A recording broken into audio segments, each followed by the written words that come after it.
Bonjour à toutes et à tous. Heureux de vous retrouver, c'est Smart Impact, l'émission de la RSE, responsabilité sociale, sociétale et environnementale des entreprises, avec notre invité aujourd'hui, Axel Pogam, responsable finance à impact chez Pulse. Il nous présentera un fonds qui vient d'être créé pour soutenir les entrepreneurs à impact et l'économie sociale et solidaire. Notre débat, il portera sur la croissance du commerce équitable, plus 9% pour l'année 2021. Comment aller plus loin? La grande distribution est-elle prête à faire de la place dans ses rayons? Réponse tout à l'heure. Et puis dans Smart Ideas, on va découvrir ensemble Commitment Fashion, ou comment donner une nouvelle vie au stock de vêtements invendus ou défectueux des grandes marques de mode. Finance, commerce, habillement, 3 univers, 30 minutes pour les découvrir. C'est Smart Impact, tout de suite.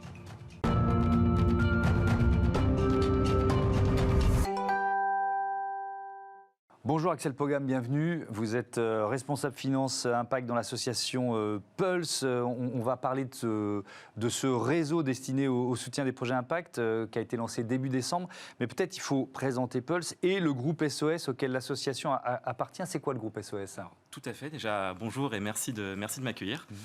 Donc, le groupe SOS, c'est une entreprise sociale sous forme associative qui va regrouper près de 600 établissements, 600 structures qui vont œuvrer dans l'intérêt général, quel que soit le secteur. Donc, ça peut être dans le médico-social, ça peut être dans la culture, ça peut être dans la jeunesse, dans l'emploi, dans la transition écologique.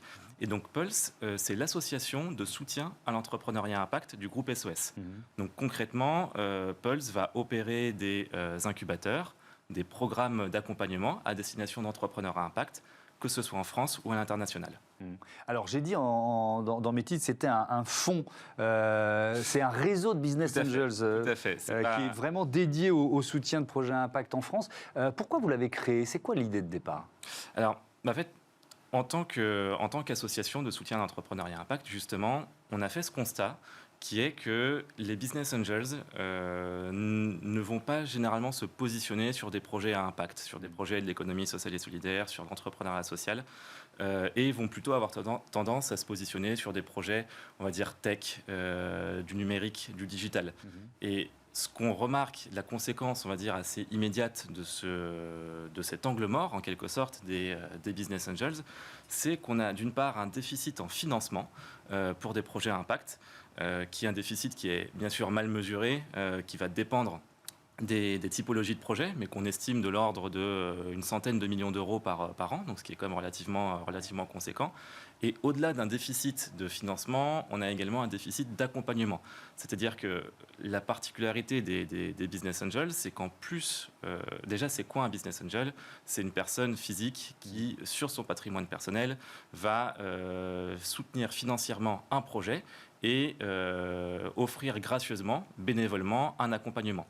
Et donc, c'est ça aussi qui va manquer pour les projets impact, c'est cet accompagnement, puisque les business angels ont moins tendance à se positionner dessus. Ouais. Est-ce que ça concerne plus particulièrement l'amorçage, le début des aventures de ces entrepreneurs sociaux et solidaires? Tout à fait. En fait, on est sur un système assez stratifié, on va dire, de phase de développement, même si, bien sûr, chaque projet va avoir sa propre trajectoire de développement. Et effectivement, les business angels sont les acteurs les plus on va dire spécifiques à la phase d'amorçage, donc qui est une phase très amont où le projet commence à peine à trouver son marché, commence à peine à faire du chiffre d'affaires, donc quelques milliers, quelques dizaines de milliers d'euros de chiffre d'affaires. Et c'est sur cette phase-là que les business angels ont tendance à se positionner. Et donc c'est justement sur cette phase-là qu'on identifie ce manque d'accompagnement et de financement. Est-ce que le premier des freins, c'est une méconnaissance du secteur à impact? Tout à fait. En amont du lancement de ce réseau, en lien avec nos partenaires qui sont France Angels, donc qui est la Fédération nationale des business angels en France, également un réseau de business angels, Paris Business Angels, et un accélérateur 50 Partners Impact, on a pris le temps de faire une étude, d'étudier le marché, on va dire, d'une part, qu'est-ce que sont les business angels en France et qu'est-ce que l'impact en France. Donc c'est une étude qui a obtenu un soutien financier de l'Union européenne et donc ça nous a donné un petit peu de temps pour la réaliser et on a fait 3 constats essentiels. Le premier, comme vous le dites, c'est qu'il y a une méconnaissance de l'impact par les business angels. 83% des business angels ne connaissent pas l'agrément ESUS. Exactement, tout à fait. Alors, il y a ce chiffre-là, 21% estiment que la méconnaissance du secteur est un obstacle, 60% estiment que l'impact est une tendance de long terme. On va reprendre ça d'abord sur la méconnaissance. Moi, j'ai été surpris par le chiffre. 83%, c'est quand même... L'agrément ESUS, du coup, donc entreprise solidaire d'utilité sociale, qui est quand même un vecteur de financement et de reconnaissance d'une utilité sociale justement pour des projets. On a effectivement plus de 4 business angels sur 5 qui ne connaissent pas ce que c'est. Donc c'est-à-dire que concrètement, le monde de l'économie sociale et solidaire et plus généralement l'impact va être assez mal appréhendé par les business angels. En général, bien sûr, il y a des particularités. Et ce qu'on remarque, c'est que ça peut amener à une perception relativement paradoxale de l'impact. C'est ce que vous soulignez aussi dans les chiffres. C'est-à-dire que 60% d'entre eux vont se dire c'est une tendance de long terme. Logiquement, ils devraient y aller, puisque c'est du long terme. Mais aussi, quand on pose la question de est-ce que ce sont des projets qui sont, on va dire, plus risqués, moins risqués, systématiquement, ou quasi systématiquement, la perception va être que ce sont des projets qui sont plus risqués, que ce sont des projets qui sont moins rentables, alors que ce n'est absolument pas nécessairement le cas. Ça veut dire que ça peut être aussi rentable un projet ESUS ? Tout à fait, ça peut tout à fait être rentable. Ça va dépendre bien sûr déjà de la forme juridique du projet et donc des instruments financiers qui vont permettre d'être financés. Et il faut aussi raisonner en couple rendement-risque. C'est-à-dire qu'assez souvent, surtout dans l'ESS, donc là ce qui peut être le cas, ce qui est le cas quand on parle d'ESUS, dans l'économie sociale et solidaire, effectivement, on va avoir des rendements qui seront inférieurs à ceux qu'on peut trouver, on va dire, dans l'économie conventionnelle. Mais face à ça, on a aussi un risque qui peut parfois être plus faible, notamment parce qu'on est sur des modèles hybrides, notamment parce qu'on est sur des modèles qui peuvent être soutenus et qui sont sur des modèles de développement, on va dire, plus long terme. La leçon que vous tirez de cette étude, c'est quoi? C'est une nécessité, j'imagine, de faire de la pédagogie. Quels arguments pour convaincre les business angels qui, pour l'instant, se disent « Ouh là là, c'est pas forcément pour nous » Ce qu'on remarque, en fait, la conclusion, c'est qu'on a une implication qui est voulue, mais qui est empêchée. Empêchée par ce qu'on vient de dire, mais aussi empêchée parce qu'il n'y a pas nécessairement accès à l'expertise, il n'y a pas nécessairement accès aux capacités d'accompagnement, il n'y a pas nécessairement accès à des dossiers qui sont préqualifiés, c'est-à-dire que pour quelqu'un qui ne connaît pas nécessairement cet écosystème, cet environnement, ce n'est pas nécessairement évident de comprendre, de sélectionner, on va dire, les dossiers qui sont les plus pertinents. Et donc, on se rend compte que c'est ça qui manque. Donc, effectivement, il y a ce besoin de pédagogie, il y a ce besoin de plaidoyer aussi, c'est-à-dire demander, faire en sorte qu'on ait des conditions plus favorables pour l'investissement impact des business angels.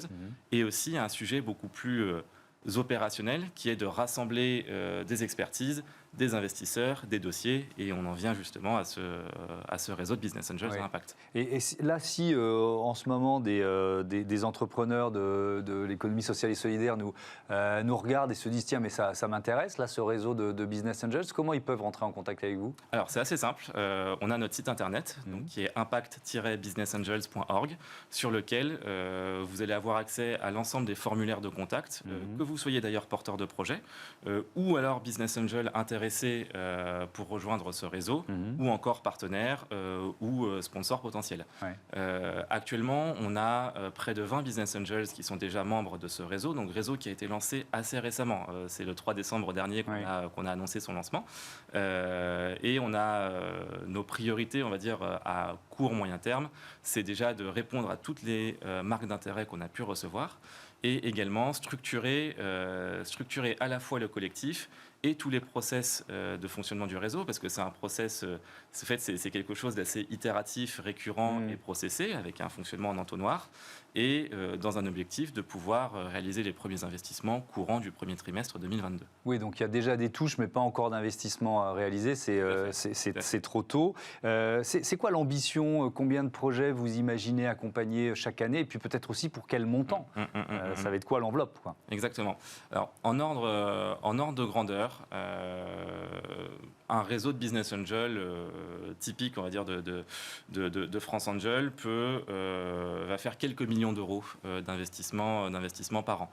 Donc sur des dossiers qui peuvent lever quelques centaines de milliers d'euros, voire jusqu'à un peu plus d'1 million d'euros.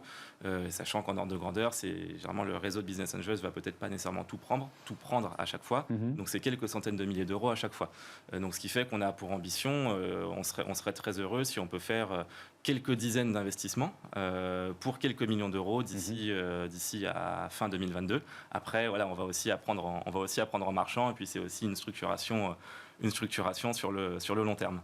Merci beaucoup, merci Axel Pogage. Je rappelle l'adresse de ce site, impact-businessangels.org. Merci beaucoup d'avoir participé à ce numéro de Smart Impact. On passe à notre débat sur le commerce équitable.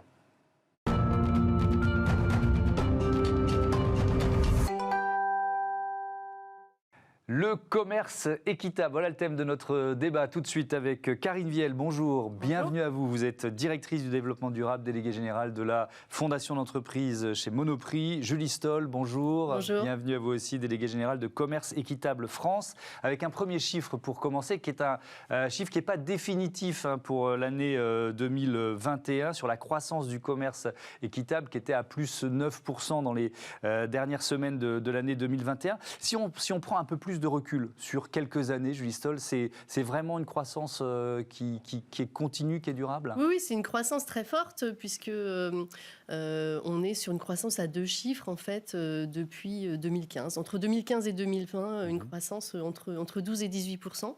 Et puis là, une croissance qui reste très soutenue pour 2021 avec des chiffres provisoires sur le périmètre de la distribution en supermarché. Donc, on n'a pas encore les données économiques sur la distribution spécialisée bio qui pèse aussi pour une partie importante du secteur. Mais donc, une croissance qui se maintient et qui est plutôt rassurante pour le secteur. On a dépassé 1 milliard de ventes il y a 2 ans. Je pense que cette année, en 2021, on devrait dépasser les 2 milliards de ventes de produits équitables. Donc c'est un secteur qui est très dynamique en France. Et on va se poser ensemble la question des leviers activés pour aller encore plus loin. Mais je voudrais savoir, Karine Viel, ce que ça représente aujourd'hui pour Monoprix, le commerce équitable. Alors ça représente déjà une histoire ancienne qui a commencé il y a plus de 20 ans, parce que finalement c'est en 98 que Monoprix a commencé à commercialiser ce type de produit. À l'époque, les gens ne savaient pas ce que c'était, il fallait leur expliquer ce que c'était que le commerce équitable, ces labels, pourquoi. Donc voilà, c'était une autre ère. Et puis c'est vrai que depuis toutes ces années, on a essayé de développer l'offre. Sur les produits alimentaires, mais aussi sur la mode, parce qu'on en parle moins aussi, mais le commerce équitable, c'est pas que le café, le chocolat, le thé, mais ça peut être aussi des vêtements, du coton.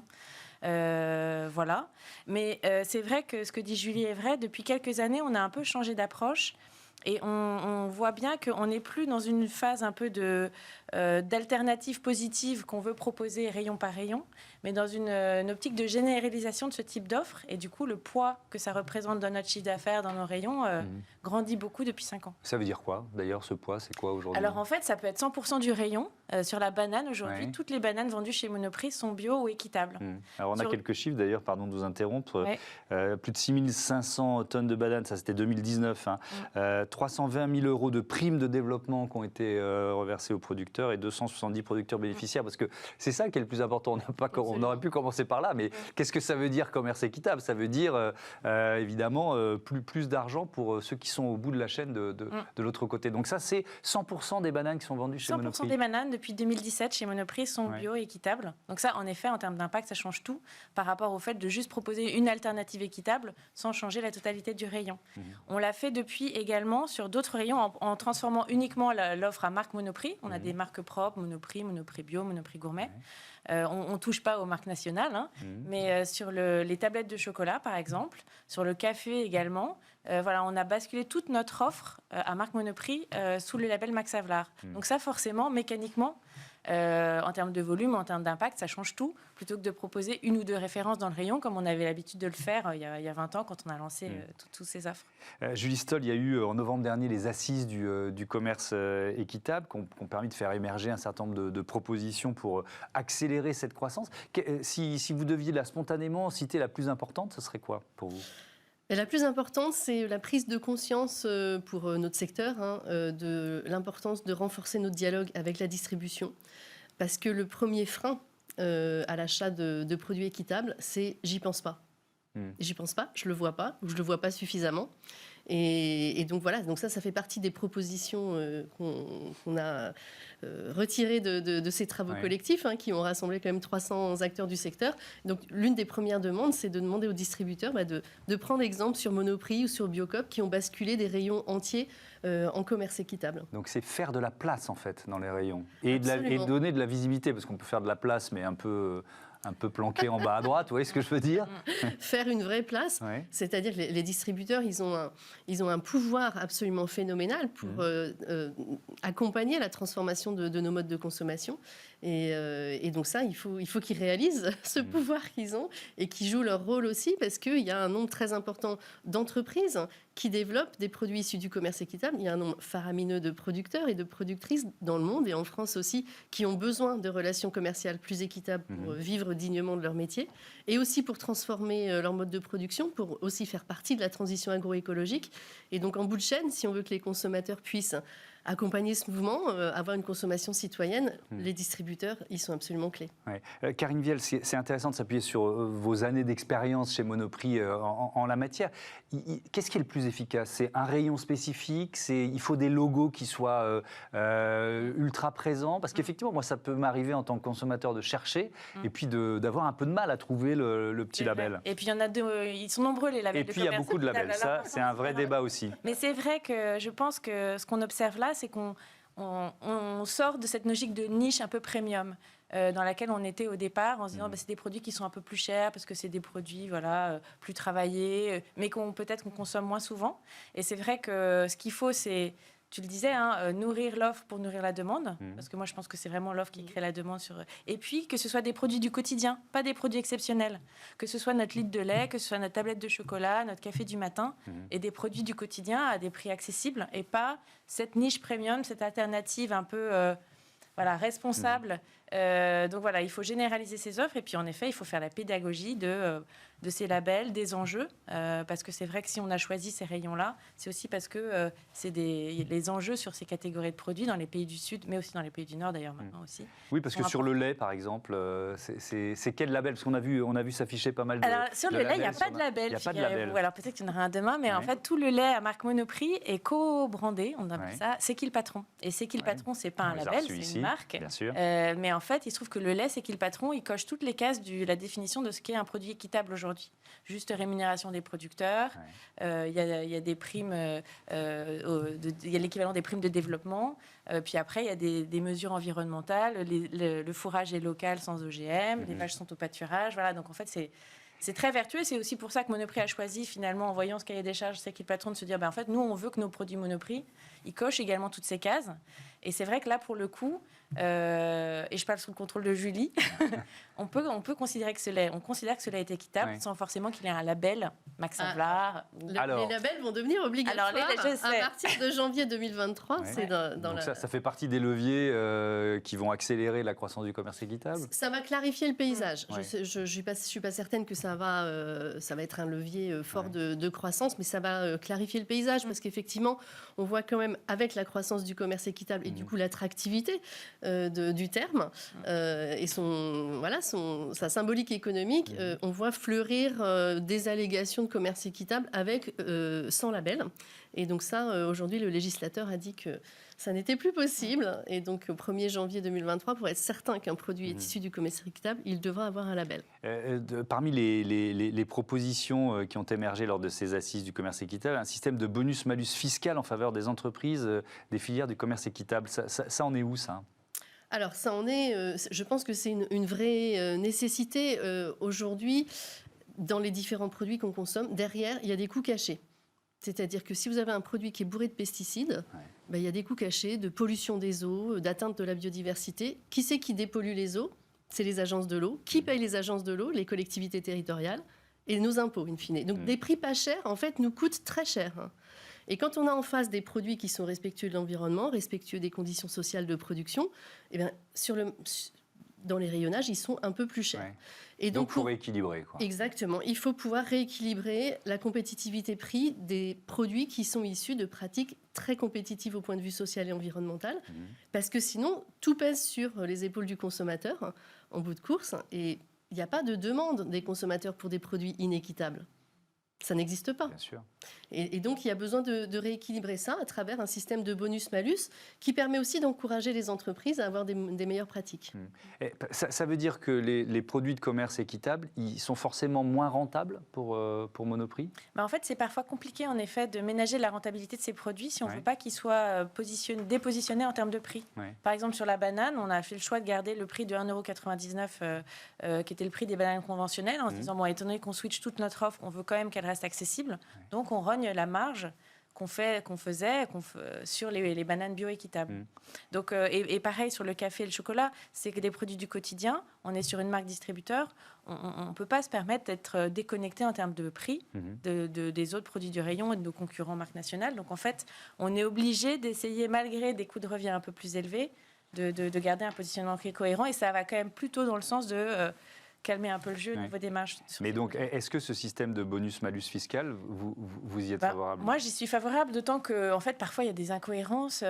Un exemple, dans une vie précédente, j'étais chef de produit sur des tablettes de chocolat. Et en fait, on ne le sait pas, mais la TVA sur les tablettes de chocolat, elle n'est pas la même sur une tablette de chocolat noir et une tablette de chocolat lait noisette. La tablette de chocolat noir, c'est une TVA à taux réduit. Donc c'est 5,5. Et lait noisette, c'est 20%. Parce que le chocolat noir, c'est un produit de première nécessité et pas le chocolat ni les noisettes, ce qui est complètement aberrant. Enfin, voilà. Donc en fait, aujourd'hui, il y a des espèces de...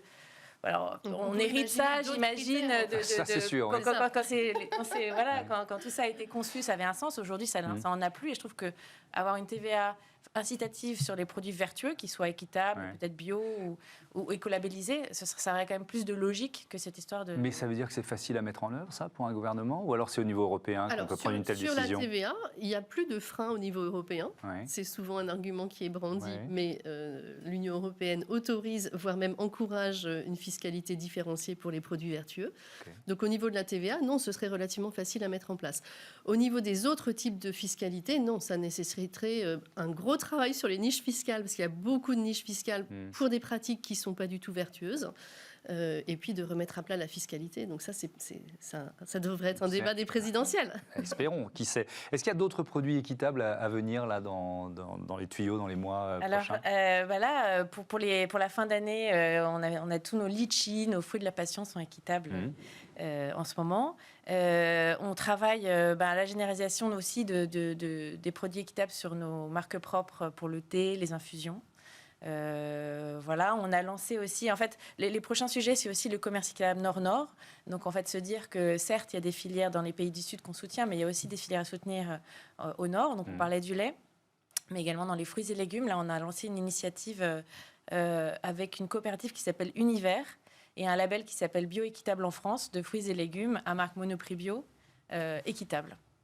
Voilà. Merci beaucoup à toutes les deux d'être venues présenter ces propositions et ces idées pour booster encore un peu plus le développement du commerce équitable en France. On passe à Smart Ideas, on va réveiller les stocks de produits invendus défectueux dans l'industrie de la mode.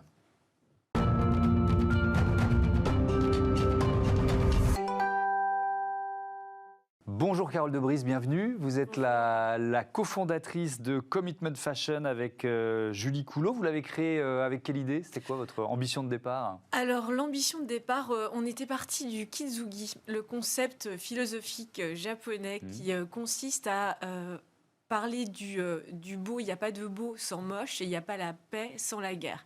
Et en fait, le kitsugi consiste à refaire des porcelaines cassées et elle est liée avec des fils d'or. C'est parti comme ça avec Julie. On avait envie de refaire du beau à partir du moche. Deuxième constat, il y avait les marques de luxe, on le sait parfois, détruisent leur stock de produits finis pour des raisons de désirabilité. Et ces stocks, à la base, étaient beaux. Et ils deviennent moches au fur et à mesure du temps dans cet entrepôt délaissé, encombrant. On ne veut plus les regarder et eux qui étaient beaux avant sont devenus moches. Et aujourd'hui, janvier 2022, loi AGEC, loi anti-gaspillage, qui pousse les entreprises à ne plus gaspiller, ne plus jeter, réemployer. Et on s'est dit avec Julie, que vont faire ces marques de luxe avec ce stock face à cette loi? Et donc Commitment est là pour les accompagner, pour trouver des solutions face à cette loi. Oui. Alors je parlais de vêtements, mais c'est pas seulement des vêtements. C'est quand on parle c'est des invendus, c'est parfois des produits un peu défectueux. C'est quoi ces stocks d'ailleurs? Ça représente quoi? Les stocks, c'est toujours un peu, on ne sait jamais combien les marques ont du stock dans leur entrepôt, mais ça peut être des invendus suite à, vous avez des boutiques retail et vous avez des retours de clients parce qu'il y a des défauts, vous avez des ratés de production, ça peut arriver, même souvent, vous avez produit du orange, ça ne s'est pas du tout vendu. Donc ça peut être des stocks d'invendus. Et puis, je ne sais plus si je l'ai dit, mais des défectueux, des prototypes. Vous faites quoi, vous conseillez les marques, vous imaginez, parce que c'est de la création, comment redonner une nouvelle vie à ces produits? Julie Coulot et moi, on est très créatives. Et en fait, le but, c'est on fait une étude de faisabilité. Vous êtes une marque, vous avez un stock qui vous gêne, un stock de baskets, par exemple. Donc là, on va faire un état des lieux et on va regarder, grâce à des laboratoires, par exemple du caoutchouc, on va identifier exactement le matériau. Donc on va démanteler la chaussure. Démanteler la chaussure, c'est mettre les semelles d'un côté, la tige, le dessus de la chaussure de l'autre.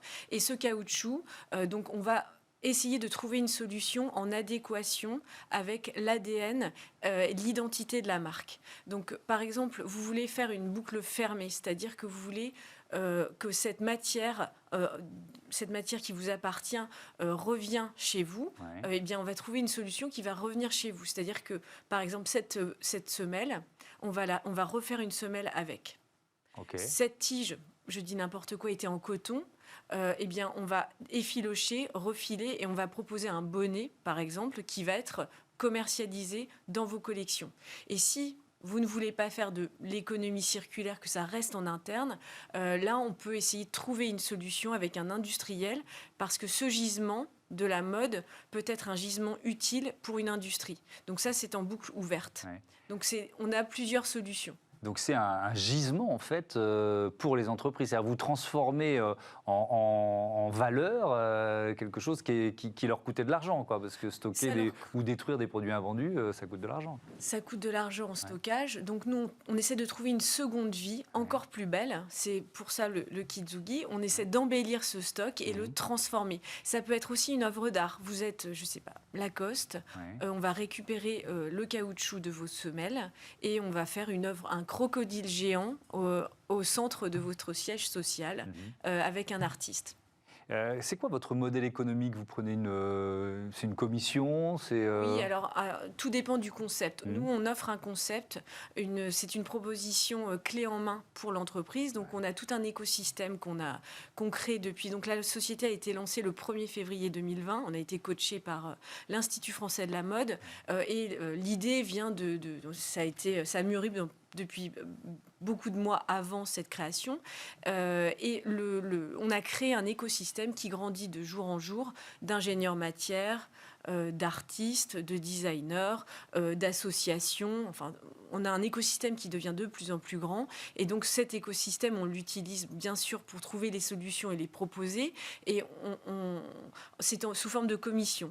L'artiste facture normalement ses prestations. Et nous, on va prendre une commission sur l'ensemble du projet.